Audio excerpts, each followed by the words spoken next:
అందరికీ నమస్తే. ఈరోజు మన వీడియో దీపావళికి ముందు వచ్చే ధనత్రయోదశి రోజు చేసుకునే లక్ష్మీ కుబేర పూజ గురించి. ఆర్థిక ఇబ్బందుల్లో ఉండేవారు, డబ్బు ఎంత సంపాదించినా నిలబడడం లేదు అనేవారు, లక్ష్మీదేవి డబ్బు రూపంలో మన ఇంట్లోకి వస్తే సరిపోదు కదండి, ఆ వచ్చిన డబ్బుని వినియోగం చేసుకోవాలి. అందుకు కుబేరుని పూజ తప్పనిసరిగా చేసుకోవాలి. ఈ ధనత్రయోదశి రోజున విశేషంగా సాయంత్రం సమయంలో లక్ష్మీ కుబేర పూజ చేస్తారు. లక్ష్మీ కుబేర చిత్రపటాన్ని కుబేరుని భార్య అయినటువంటి చిత్రరేఖతో కలిపి ఉన్న ఫోటో ఉంటుంది కదా, అలాంటి చిత్రపటాన్ని తీసుకొని వచ్చి ఉత్తర దిక్కులో పెట్టి పూజ చేయాలి. ఉత్తర దిక్కుకి కుబేరుడు అధిపతి కనుక ఉత్తర దిక్కున పెట్టి పూజ చేయాలి.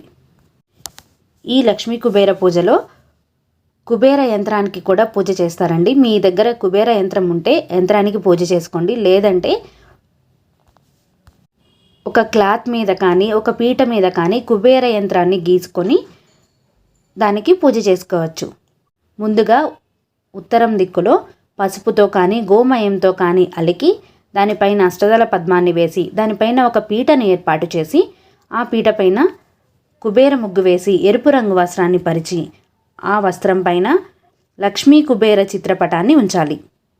అలాగే అదే పీట పైన పసుపు గణపతిని ఏర్పాటు చేసుకోవాలి.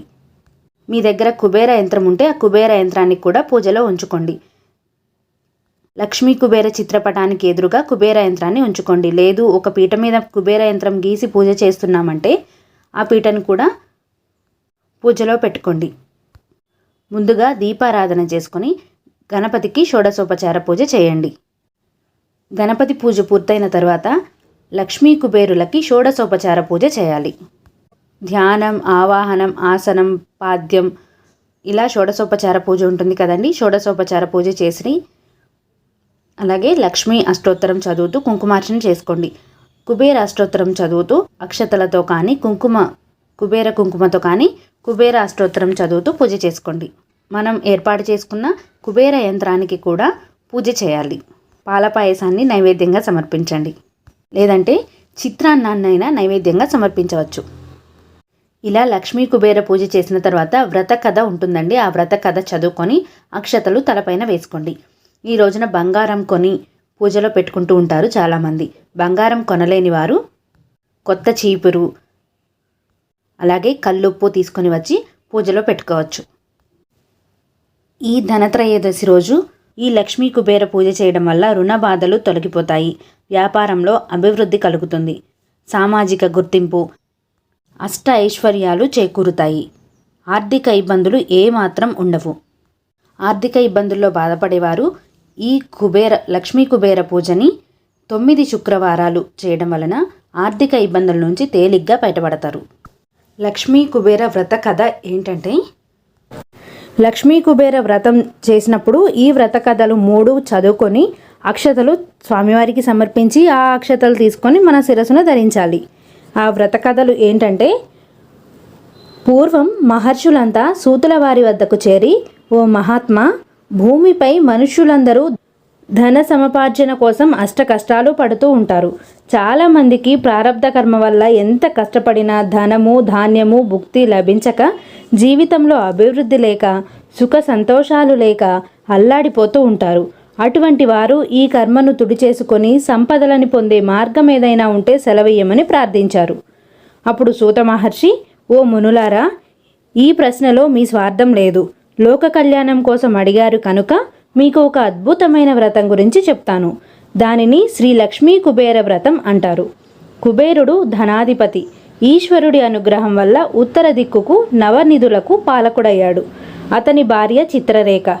మహాలక్ష్మీదేవి సహితంగా కుబేరుణ్ణి చిత్రరేఖాదేవిని ఆరాధించిన వారు ధన సంబంధమైన కష్టాలు తీరి ధనవంతులై సుఖపడతారు.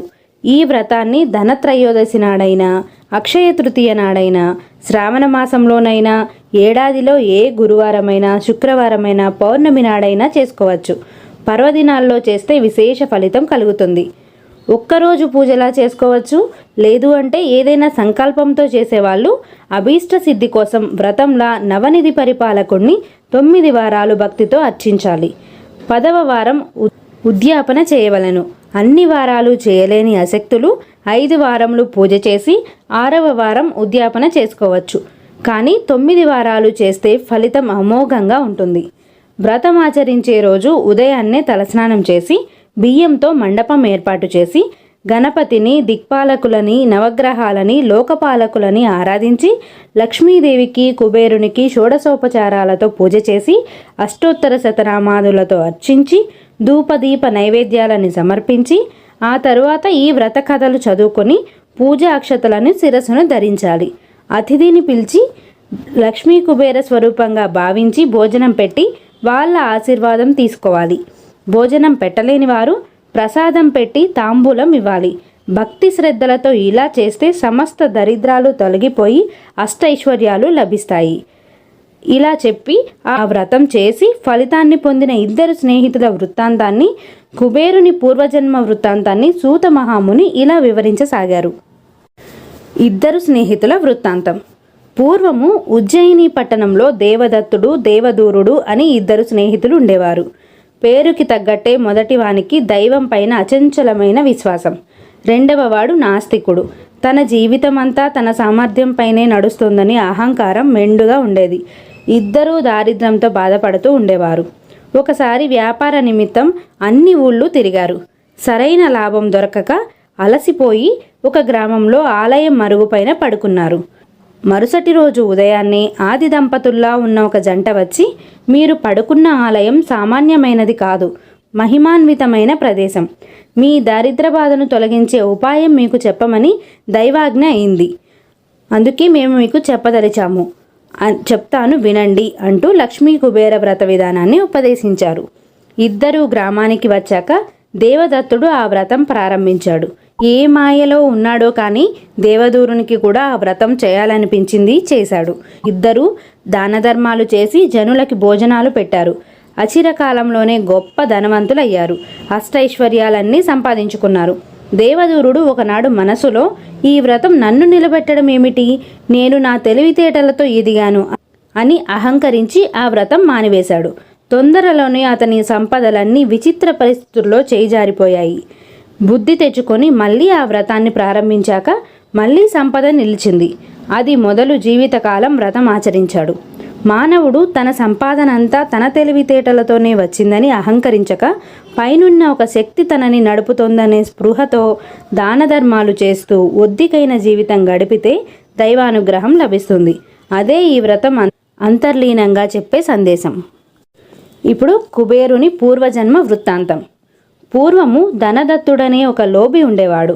అతడు ఎన్నో రకాల వ్యాపారాలు చేసి ధనాన్ని కూడబెట్టాడు. గొప్ప పేరు ప్రతిష్టలు సంపాదించాడు. అతనికి 3 కుమారులు, 3 కుమార్తెలు ఉండేవారు. అపార ధనవంతుడైన ఏనాడు దాన ధర్మాలు చేయక కూడబెట్టేవాడు.